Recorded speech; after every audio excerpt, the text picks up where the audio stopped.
आकर्षक, स्वस्थ और आत्मविश्वासी दिखना कौन नहीं चाहता, है ना? और इसमें हाइट यानी कि लंबाई एक बहुत बड़ा रोल प्ले करती है। पर सवाल ये है कि क्या हो अगर किसी को लगे कि उसकी लंबाई अब बढ़ ही नहीं रही? तो चलिए आज इसी सवाल के जवाब की तह तक चलते हैं। ये एक ऐसा सवाल है जो शायद हर दूसरे इंसान के मन में कभी ना कभी आता जरूर है। तो चलिए साइंस और हमारी लाइफस्टाइल इन दोनों को मिलाकर देखते हैं कि क्या सच में 18 की उम्र के बाद भी हाइट बढ़ सकती है। तो देखिए, सबसे पहले ये समझना जरूरी है कि किसी की भी लंबाई आखिर तय कैसे होती है। इसमें जो सबसे बड़ा हाथ होता है वो होता है हमारे जीन्स का। मतलब जैसे माता पिता की हाइट होती है, बच्चों की हाइट भी अक्सर उसी के आसपास ही रहती है। आप इसे एक तरह का जेनेटिक ब्लूप्रिंट समझ सकते हैं। और एक मजेदार बात यह है कि लड़के और लड़कियों की ग्रोथ की टाइमलाइन बिल्कुल अलग होती है।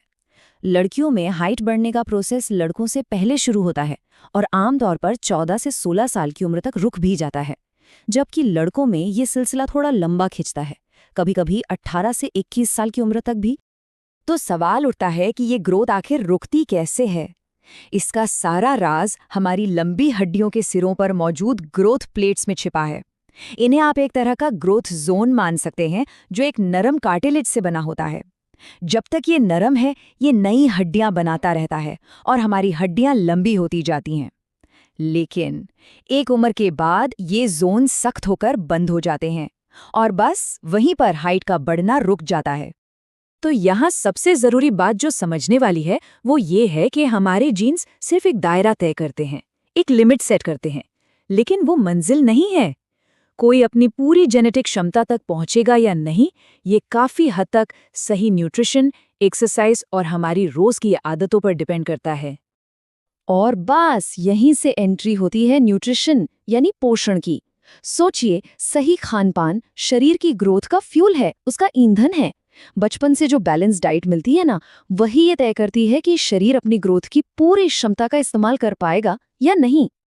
हमारी हड्डियों और मसल्स को बढ़ने के लिए कुछ सुपर हीरो न्यूट्रिएंट्स चाहिए होते हैं, जैसे कि प्रोटीन, जो शरीर के बिल्डिंग ब्लॉक्स हैं। फिर आते हैं कैल्शियम और विटामिन डी, जो हड्डियों को एकदम चट्टान जैसा मजबूत बनाते हैं।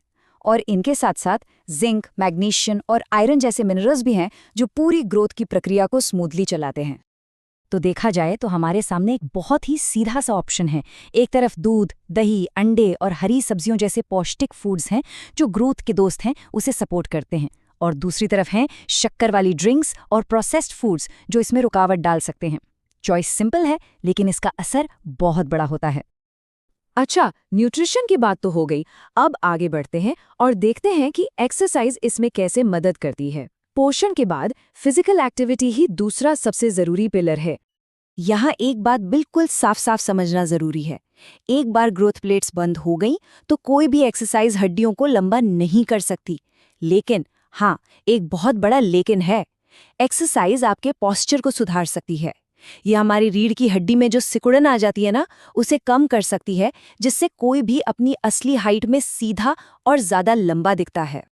और पोस्चर सुधारने में योग एक बेहतरीन रोल निभाता है, खासकर ताड़ासन, जो सबसे आसान और असरदार आसनों में से एक है। इसे माउंटेन पोज भी कहते हैं और ये पूरे शरीर को एक शानदार खिंचाव देता है। और इसे करना तो बहुत ही आसान है। बस सीधे खड़े हो जाइए, हाथों को सिर के ऊपर ले जाकर उंगलियां आपस में फंसा लीजिए और फिर सांस लेते हुए पंजों पर खड़े होकर शरीर को ऊपर की तरफ खींचिए। ऐसा सोचिए कि कोई आपको ऊपर से खींच रहा है। इस स्ट्रेच को कुछ सेकंड्स तक महसूस कीजिए और फिर धीरे धीरे वापस आ जाइए। ये रीढ़ की हड्डी को सीधा करने का एक जबरदस्त तरीका है। ताड़ासन के अलावा एक और बहुत ही सिंपल लेकिन दमदार एक्सरसाइज है हैंगिंग यानी लटकना। ये हमारी रीढ़ की हड्डी के वर्टेब्रा यानी कशेरुकाओं के बीच में स्पेस बनाने में मदद करता है, जो दिन भर बैठे बैठे कंप्रेस हो जाती है। इसके लिए करना कुछ नहीं है, बस एक मजबूत बार पकड़ना है और अपने शरीर को एकदम ढीला छोड़ देना है, जैसे ग्रेविटी अपना काम कर रही हो। रोजाना सिर्फ 20 से 30 सेकंड भी रीढ़ की हड्डी को राहत देने और पोस्चर सुधारने में कमाल कर सकते हैं। इन दो खास एक्सरसाइज के अलावा स्विमिंग, रस्सी कूदना या फिर भुजंगासन जैसे योग आसन भी बहुत फायदेमंद है। ये सारी एक्टिविटीज शरीर को फ्लेक्सिबल बनाती हैं और कोर को मजबूत करती हैं, जो कि सीधे खड़े रहने की मजबूत नींव है।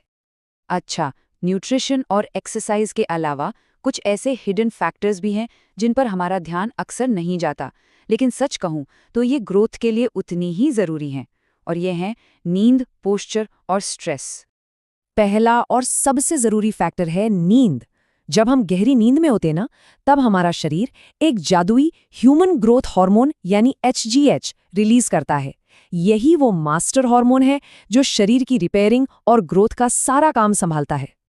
इसीलिए इस ग्रोथ हार्मोन का पूरा फायदा उठाने के लिए हर रात 7 से 9 घंटे की अच्छी गहरी नींद लेना बहुत ज़रूरी है।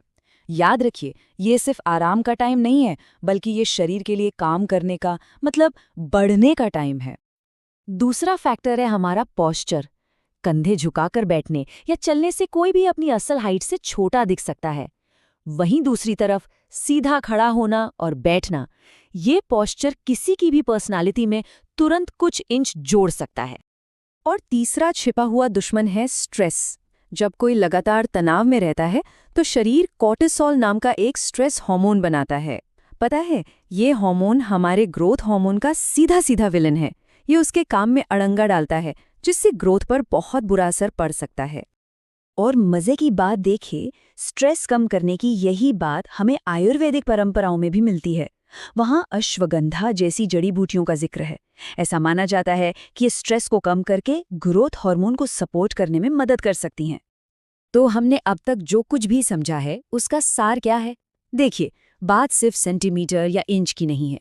बात है अपनी पूरी क्षमता को हासिल करने की और पूरे आत्मविश्वास के साथ खड़े होने की। तो ये रहा एक सीधा साधा एक्शन प्लान। अच्छा पौष्टिक खाना, रोजाना स्ट्रेचिंग, भरपूर नींद, सही पोस्चर और स्ट्रेस पर कंट्रोल। ये आदतें किसी की भी जेनेटिक क्षमता का सबसे बेस्ट इस्तेमाल करने में मदद करेंगी।